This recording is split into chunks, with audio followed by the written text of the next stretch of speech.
Halo para jolikin dan jolikitis sekalian, apa kabar? Kali ini admin akan meringkas sebuah film lawas yang rilis tahun 1982.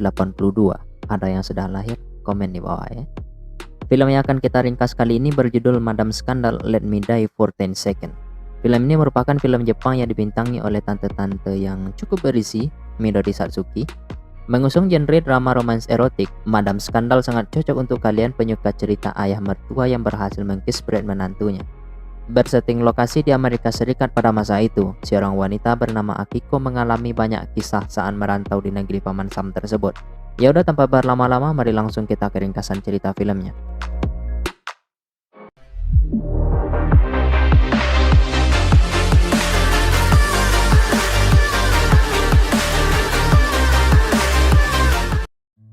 Film dimulai di area pegunungan negara Amerika Serikat. Saat itu sedang turun salju dan terlihat sebuah helikopter memutari beberapa titik dan terlihat sedang mencari sesuatu. Helikopter ini ternyata mencari seorang pria bernama Ken yang hilang saat melakukan perkemahan di tepi sungai daerah pegunungan tersebut. Ken merupakan suami dari tante cantik yang bernama Akiko. Mereka akhirnya berhenti dan pilot berkata kalau mereka tidak bisa melanjutkan pencarian akibat cuaca yang terlalu ekstrim. Kalau mereka tetap memaksa mencari Ken, justru bisa membuat nyawa mereka dalam bahaya. Tapi Akiko tetap memohon agar mereka kembali mencoba melakukan pencarian. Pilot kembali berkata kalau pencarian baru bisa dilanjutkan besok hari. Tidak lama kemudian datang seorang pria parubaya bernama Takeo Miyamoto. Pria ini merupakan ayah dari Ken Miyamoto, alias papi mertuanya tante Akiko. Takeo merupakan petani jeruk yang cukup sukses di Amerika. Dia memberikan cek sebesar $5.000 kepada para pilot ini sebagai uang kompensasi agar mereka kembali bersedia mencari Ken. Karena sudah dapat uang pelicin, ya mereka setuju kan, dan Takeo ikut bersama mereka. Tapi pencarian itu tidak membuahkan hasil. Mereka sudah berhasil mendekati lokasi tenda Ken, tapi semuanya sudah tertutup longsoran salju dan mereka tidak melihat ada jejak di sekitar area tersebut. Namun Takeo yakin kalau Ken masih hidup dan berjanji akan kembali mencarinya besok sambil menguatkan Akiko. Karena turun salju yang cukup lebat membuat tubuh kakek Takeo menjadi kedinginan setelah melakukan pencarian itu. Akiko berkata kalau dia akan menghangatkan tubuh papi mertuanya menggunakan tubuh dia agar Takeo tidak mengalami hipotermia. Takeo sempat bertanya alasan Akiko datang ke Amerika dan keadaan orang tuanya di Jepang. Tapi Akiko tidak menjawabnya lalu memeluk tubuh Takeo. Tapi akhirnya kegiatan itu malah berlanjut menjadi kegiatan bercocok tanam. Esok harinya Takeo dibangunkan oleh suara telepon yang ternyata dari Ken. Ken berkata dia berhasil selamat setelah mendapatkan pertolongan dari sopir truk yang mengevakuasinya dan beberapa orang lainnya yang mengalami luka. Untungnya Ken tidak kenapa-kenapa dan sekarang sudah berada di rumah sakit. Ken meminta berbicara dengan Akiko untuk mengatakan kalau dia baik-baik saja. Di rumah sakit itu Ken bersama seorang wanita bernama Anne yang merupakan koleganya saat berkemah. Anne mengalami patah tulang di bagian kaki dan tidak bisa banyak bergerak. Hal itu membuat Anne harus dirawat minimal 1 minggu ke depan. Anne berkata kalau itu akan sangat membosankan. Dia meminta Ken untuk menemui temannya yang bernama Mike untuk membeli paket daun singkong kering buat ngefly. Anne juga meminta bantuan Ken untuk buang air kecil. Kesempatan itu malah digunakan oleh Anne untuk merayu Ken. Sementara Akiko sendiri di Amerika mengelola sebuah restoran bersama Ken dan memiliki karyawan bernama Roberto dan Tom. Tom memiliki pacar yang juga orang Jepang bernama Yoko. Sebagai sesama perantau, Akiko terlihat cukup dekat dengan karyawannya itu. Seperti halnya malam itu mereka bercengkrama layaknya sebuah keluarga. Ken akhirnya sampai di restoran tersebut untuk menemui Akiko setelah menjalani perawatan ringan. Mereka pulang ke rumah dan mulai melepas rindu hingga akhirnya berkuda. Setelah selesai, Akiko berkata kalau dia akan memberitahu Ken alasannya datang ke Amerika, karena selama ini dia memang tidak pernah menceritakannya. Tapi Ken berkata tidak perlu karena Ken mencintainya. Ken tidak peduli apapun alasan Akiko ke Amerika. Esok harinya Ken menemui Meg di agensi fotonya untuk mengambil daun singkong kering pesanan Anne tadi. Setelah mendapatkan paketnya, Ken mendatangi Akiko yang saat itu sedang menunggu di sebuah kafe. Mike yang saat itu mengawasi pergerakan Ken terlihat kaget saat dia melihat Akiko ada di sana. Sampainya di restoran, Takeo ternyata sudah menunggu kedatangan mereka. Takeo ternyata baru saja membeli tambahan lahan untuk pertanian jeruknya seluas 2000 hektar di New Hall. Namun bukan itu tujuan Takeo datang menemui mereka. Temannya baru saja menjual sebuah klub di Boulevard Wilshire untuk melunasi hutangnya. Takeo pun memutuskan untuk membayar hutang temannya itu dan mengambil alih bisnis klubnya. Dia ingin mereka berdua yang menjalankan klub tersebut karena Takeo sendiri ingin fokus di bidang pertanian jeruk. Takio kemudian mengajak mereka melihat klubnya yang saat itu masih kosong. Ken mulai mengomentari karena perabotan di klub itu masih belum cukup dan juga tanpa hiasan. Takio lalu menjawab kalau lukisan khusus untuk klub itu baru dikirim dari Jepang dan sekarang sudah sampai di bandara. Ken pun memutuskan untuk pergi mengambil lukisan itu dan Takio langsung setuju dengan memberikan kartu klaim pengambilan lukisannya. Saat sedang berdua dengan Akiko, Takio kembali mengajaknya berkuda seperti sebelumnya. Akiko awalnya menolak karena tidak ingin mengecewakan Ken, tapi akhirnya dia luluh juga. Ken ternyata belum pergi dan terlihat kembali ke dalam, entah apa tujuan dan maksudnya. Saat itu dia melihat ayahnya sedang membantu Akiko bercocok tanam. Ken yang sakit hati akhirnya pergi ke rumah sakit untuk menemui Anne, tapi dia tidak ada di tempat tidurnya. Pasien di sana memberitahu Ken kalau Anne pergi ke atap dan Ken pun OTW ke sana. Niat hati ingin berkuda, Ken malah mendapatkan luka karena melihat Anne yang sudah bertamasya dengan seorang pria. Sembari menghisap sebatang klasmel, Ken mulai meratapi nasibnya yang sudah jatuh tertimpa tangga. Niat hati ingin menembus goa, apa daya rudal tak sampai. Singkat cerita, Akiko akhirnya meresmikan klub barunya dengan nama Pelangi.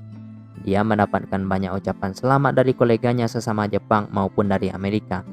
Namun Ken jelas tidak senang dengan hal itu, karena dia tahu persis alasan ayahnya menjadikan Akiko sebagai pemegang klub tersebut.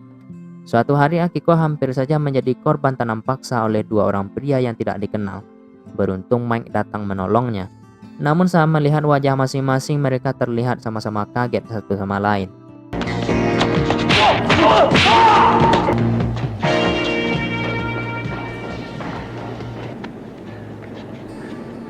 Akiko.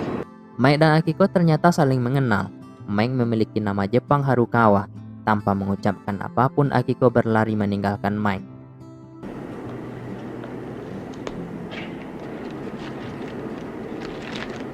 Hingga akhirnya bisnis yang dirintis oleh Takio mengalami masalah karena penjualan jeruk yang sedang mengalami penurunan, yang pasti berdampak kepada bisnis Takio. Ken pun mengkhawatirkan perkebunan ayahnya setelah melihat berita itu di koran. Akiko yang menyadari kalau Ken sangat sedih membaca berita itu mencoba mengajak Ken berkuda untuk menghiburnya. Tapi suaminya bilang kalau dia lagi nggak mood. Tante nggak tahu sih masalahnya apa. Akiko pun memutuskan untuk pergi ke restoran. Sebelum berangkat, Ken meminta uang sebesar $200 kepada Akiko untuk membeli daun singkong kering.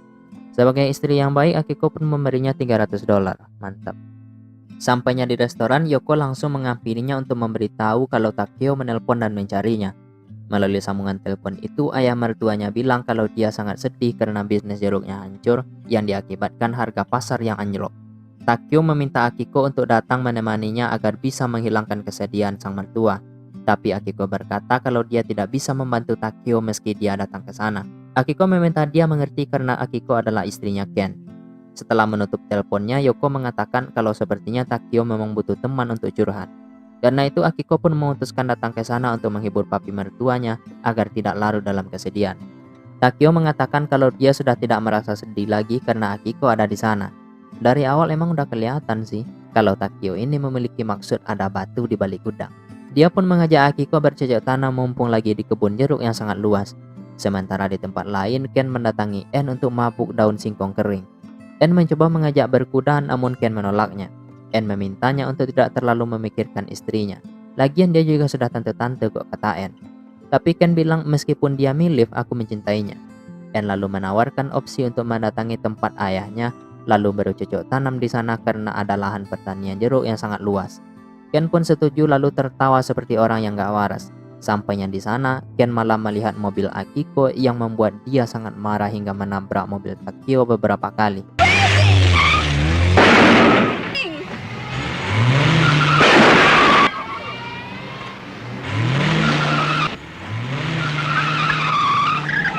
Takio dan Akiko tahu persis alasan Ken marah.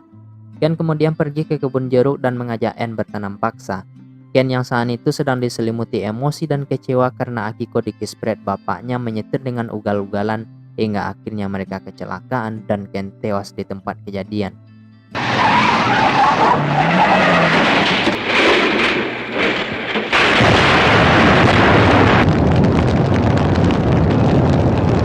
Sementara Mike ternyata seorang penipu kelas kakap dengan cara menawarkan sertifikat saham palsu kepada korbannya. Mike ternyata berniat menipu Akiko yang baru mendapatkan warisan klub dari mertuanya. Akiko ternyata selama ini mencintai Mike dan dia ingin memanfaatkan kesempatan itu untuk menipu Akiko. Di acara pemakaman Ken, Mike mendatangi Akiko untuk menghiburnya dan berkata kalau dia ingin membantu Akiko, tapi Akiko berusaha menghindar dan pergi bersama Takeo. Salah satu pelayat yang hadir mengenali Mike dan mengingatkan Yoko untuk menasihati Akiko karena Mike berhasil menipu perusahaan Jepang 10 tahun yang lalu dan berhasil menghilang tanpa jejak.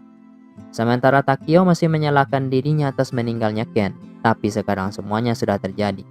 Takeo menasihati Akiko untuk move on karena dia masih muda. Dia juga berkata telah menyerahkan klub itu sepenuhnya kepada Akiko dan tidak akan memintanya kembali. Hingga akhirnya Akiko kembali berani menemui Mike yang ternyata adalah mantan pacarnya. Dia jugalah alasan Akiko datang ke Amerika untuk mencari Mike yang kabur karena menggelapkan uang 10 tahun yang lalu.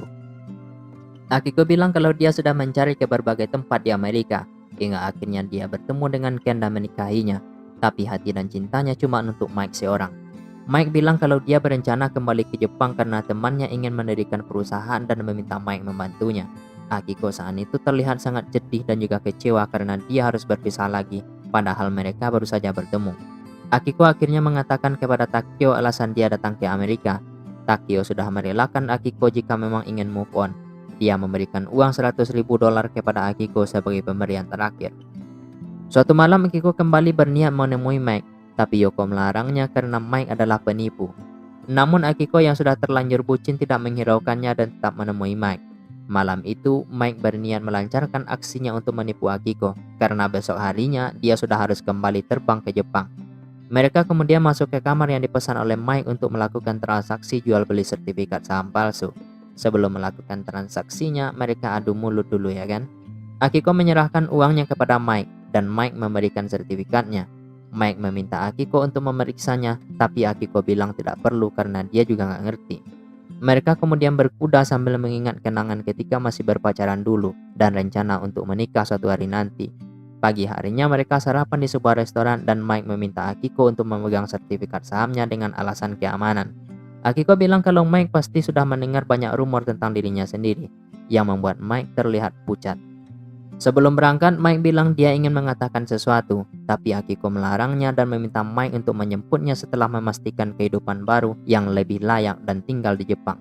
Mike kemudian mengajak Akiko masuk ke sebuah pesawat yang sedang parkir, dan mereka pun akhirnya bertamasya, ya kan?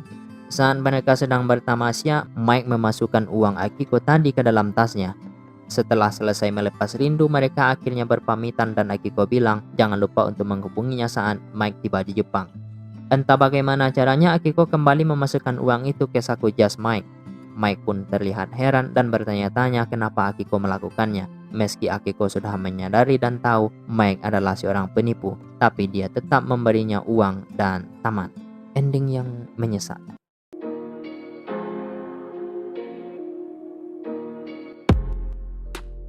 Oke, kenapa Akiko tetap memberikan uang itu meski tahu sertifikat sahamnya palsu? Iya cu, jadi Akiko tuh udah tahu kalau sertifikat saham itu emang palsu. Mana buktinya? Dia nggak peduli dengan keamanan sertifikat saham itu saat mereka sarapan di restoran.